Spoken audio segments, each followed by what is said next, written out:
Kegagalan itu kan sebetulnya adalah kebenaran yang tertunda. Iya. Nah, menurut saya teman-teman istiqomah aja. Kalau misalnya gagal itu cari lagi, dalamin lagi, jangan mudah putus asa, dan jangan pernah merasa puas.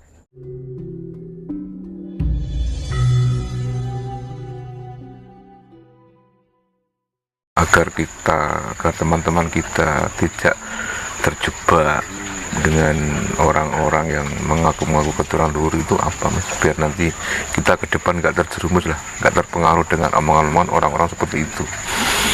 Ya, sebetulnya yang perlu kita tekankan ke dalam diri kita itu sebetulnya nggak masalah teman-teman percaya dengan hal itu, asal itu mampu membawa teman-teman terinspirasi lewat lakunya, lewat tutur katanya, lewat apa yang beliau lakukan. Kebermanfaatan itu bagus-bagus aja, sah-sah saja. Nah, namun ketika itu hanya istilahnya gimmick, yang mending ditinggalkan karena nggak ada artinya.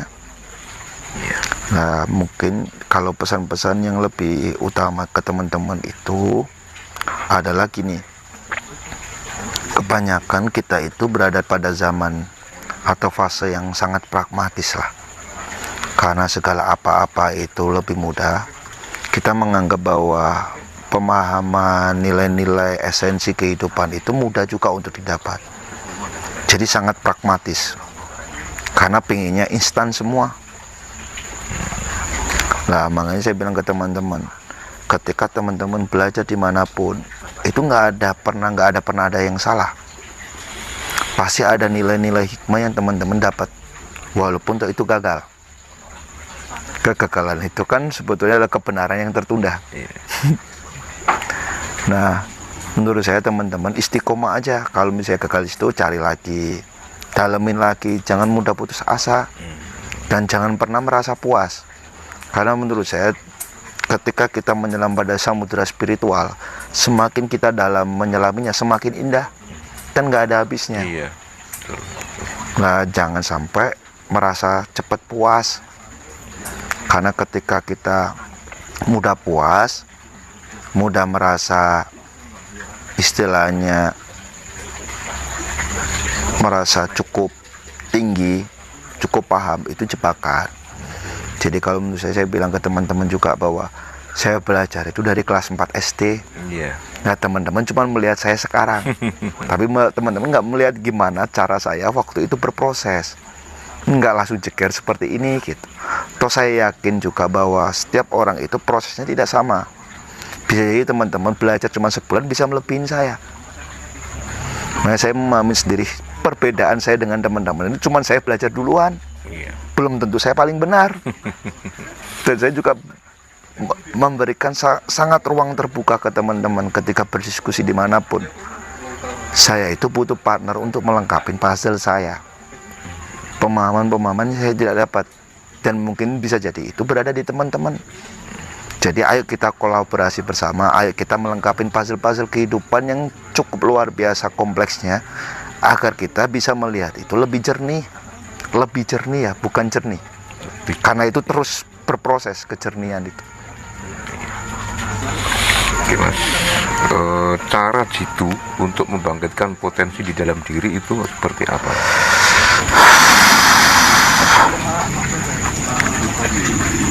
Jadi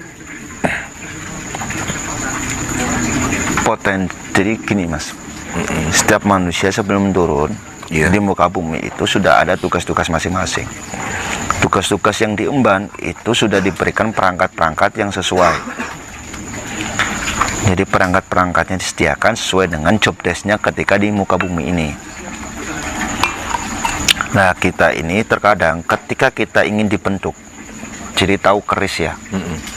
Keris itu sangat indah lekukannya, sangat indah dipandang karena ada beberapa material yang digabungkan menjadi satu. Itu bukan seketika dia jadi, tapi dia harus dipukul, dibakar, dipukul lagi, dibakar lagi, dipukul, dibakar, terus. Jadi sebetulnya cara Satu, untuk membangkit potensi itu adalah menikmati setiap proses dalam apa yang kita lakukan atau apa kehidupan yang kita alami itu dengan legowo. Cuman itu. Kuncinya cuma itu aja. Cuman itu. Legowo ya. Ridho aja lah. Iya. Kalau sama Allah. Okay. Ketika kasih ini ya ridho, kasih ini ya ridho, mau gimana lagi? Toh juga nggak mungkin Allah diam aja. Betul. Oke Mas, ini 2 pertanyaan terakhir Mas Ori, bisa langsung sekali dijelaskan ya. Yang pertama itu cara merasakan medan biofil, dan yang kedua cara mengoptimalkan psikologis. Bisa langsung dijawab sekaligus Mas Ori. Ini 2 pertanyaan terakhir. Ya, merasakan medan biofil itu biasanya kepekaan manusia itu melalui tangan dulu. Di sini. Nah, ketika kepekaan ini teraktivasi, baru kepekaan tubuh badan. Yeah. Ketika itu terus dilakukan, kepekaan-kepekaan ini akan tumbuh seindera sensoriknya. Nah, kewaskitaan itu, ajna itu hanya proyektor.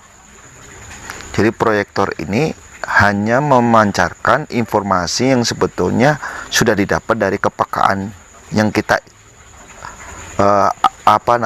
gali dari beberapa informasi, akhirnya di proyektor itu ditampilkan. Nah, itu terus bertumbuh. Jadi menurut saya sensitivitas, kewaskitaan atau hipersensitif itu bukan digunakan hanya untuk merasakan orang lain seperti apa, enggak sebetulnya. Poin utamanya itu ketika kita mampu membaca petakan alam semesta. Oh, kondisinya seperti ini, seperti ini. Oh, berarti saya harus seperti ini. Itu juga berfungsi di pekerjaan. Iya. Jadi daya analis itu kan sebetulnya kewaskitaan. Jadi semakin seseorang itu teraktivasi sensitivitasnya, maka indikator-indikator untuk membentuk analis itu semakin mendekati kebenaran. Bukan kebenaran itu sendiri, mendekati. Dan makanya sebetulnya jebakan kita itu adalah di kewaskitaan.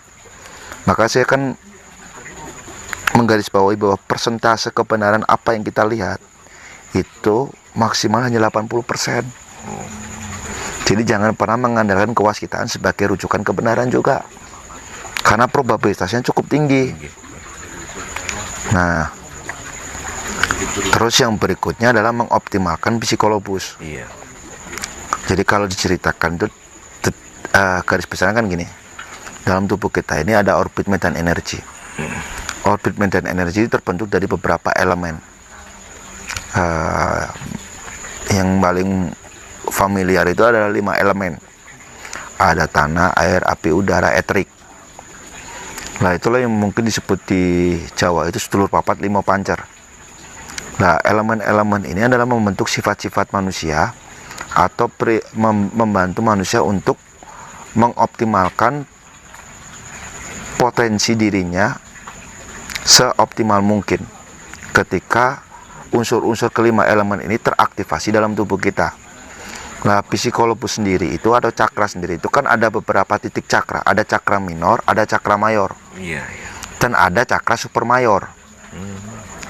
Jadi ketika setiap individu cakra ini teraktivasi dengan optimal, maka akan membentuk cakra super mayor yang bentuknya ke atas.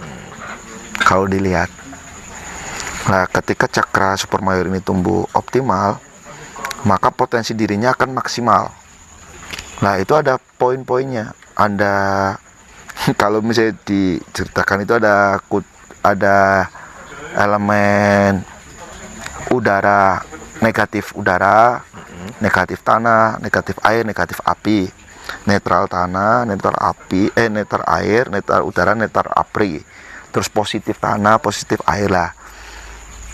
Dan ini negatif, ini positif, ini positif, ini negatif, ini positif, ini negatif. Jadi ada satu gerakan, makanya kalau kita kan pakai senam pernafasan, itu adalah mengaktifasi pusat-pusat energi ini agar tumbuh. Ada medan orbit yang dibentuk. Maka kalau dilihat itu sebetulnya gini, semakin orbit manusia itu semakin kompleks, maka orang itu akan semakin cerdas. Artinya mampu menyelesaikan masalah itu dari berbagai sudut pandang. Nah, bukan satu skup aja. Kenapa sekarang kita berada pada posisi anak-anak sekarang atau teman-teman kita sekarang atau kita sekarang sendiri itu mudah stres karena orbit kita itu sangat kecil. Jadi ketika dihadapin masalah pilihannya cuma dua misalnya, lari atau bunuh diri. Jadi tidak ada opsi lain karena apa, orbitnya tidak terbentuk. Nah ketika orbitnya terbentuk dia bisa melihat dari beberapa sisi. Oh kalau di sini nggak bisa berarti bisa ini, kalau ini nggak bisa berarti bisa ini. Itu banyak solusi-solusi yang terbentuk. Nah itu kan dibutuhkan suatu kompleksitas.